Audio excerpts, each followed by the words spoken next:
नमस्कार, मी प्रतीक्षा। आज मी बनवणार आहे डब्यासाठी चवळीची भाजी।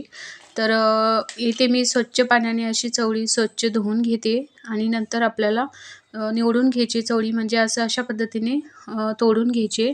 तर चवळी खाण्याने आपल्या शरीराला काय काय फायदे होतात ते आपण बघूया अगोदर। चवळीमध्ये फायबरचा मोठा साठा असतो, ज्यामुळे कोलेस्टेरॉलची पातळी कमी करण्यास आणि हृदयविकाराचा धोका म्हणजे झटका आपण म्हणतो त्याला कमी करण्यास मदत होऊ शकते। चवळीमधील फायबर निरोगी पचनास प्रोत्साहन देते व बद्धकोष्ठता कमी करून आतड्यांचे आरोग्य सुधारते।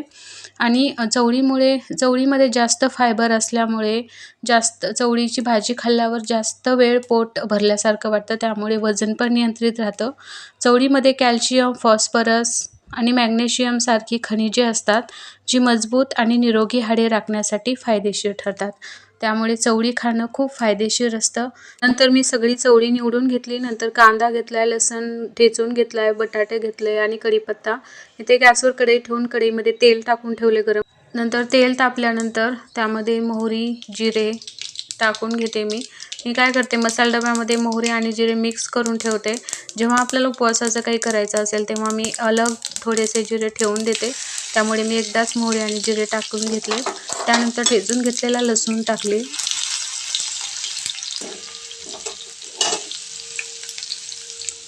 नंतर कढीपत्ता आणि कांदा ॲड केलाय।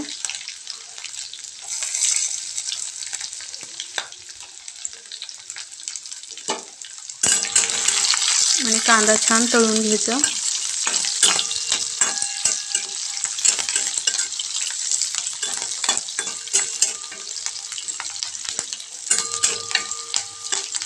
बटाटे ऑप्शनल आहे, तुम्हाला आवडत असतील तुम्ही टाकू शकता। टोमॅटो पण तुम्ही ॲड करू शकता। इथे मला आवडतात बटाटे ह्या भाजीमध्ये खाण्यासाठी, त्यामुळे मी ॲड केले। तुम्हाला स्किप करायचं असेल तर तुम्ही करू शकता। असं कंपल्सरी नाही आहे की बटाटे टाकलेच पाहिजे, पण बटाट्याने खूप छान चव येते। आणि ते मी मोठा आकाराचा एक बटाटा त्याच्यावरच्या साली काढून घेतल्या होत्या, तो मी आता कट करून ठेवला होता, तो मी आता त्या तेलामध्ये ॲड केलाय। आणि छान असं तळल्यानंतर बटाटा आपल्याला जे चवळी आपण नीट करून घेतली, निवडून घेतली, ती ॲड केल्याची शेंगा आणि छान असं तेलामध्ये परतून घ्यायचं।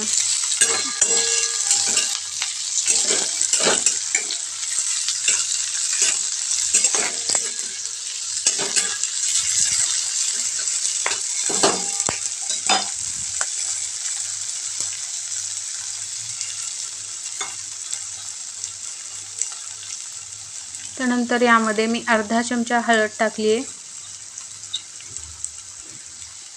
नंतर एक मोठा चमचा लाल तिखट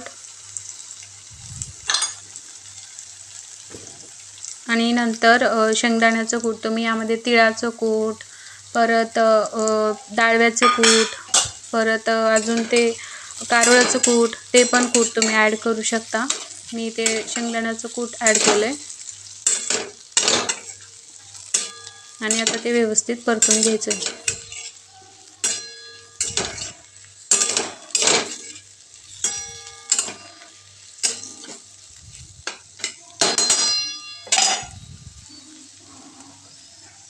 आणि नंतर थोडंसं पाणी टाकायचं, जेणेकरून ते बटाटे आणि शेंगा आणि नंतर त्यामध्ये बटाटा आणि शेंगा शिजतील अशा पद्धतीने पाणी टाकून घ्यायचं।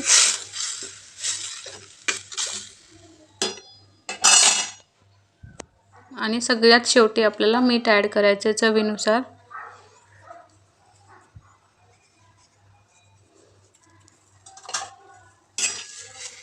आणि आता ही भाजी आपल्याला छान अशी शिजू द्यायची। तरी ते बघूया आपण भाजी शिजली का। मी झाकून ठेवलेलं होतं, तरी ते छान भाजी शिजलेली आहे, तुम्ही बघू शकताय।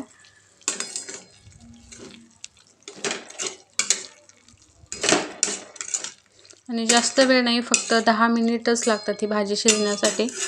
तर आता मला टिफिनलाच करायची होती भाजी, त्यामुळे मी लगेच आता डब्यामध्ये भरते। आणि झटपट होणारी भाजी आहे।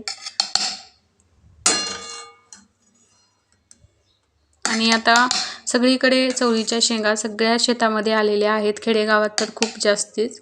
त्यामुळे तुम्ही नक्कीच बनवू शकता. नक्की ट्राय करा तुम्ही पण. Bye bye.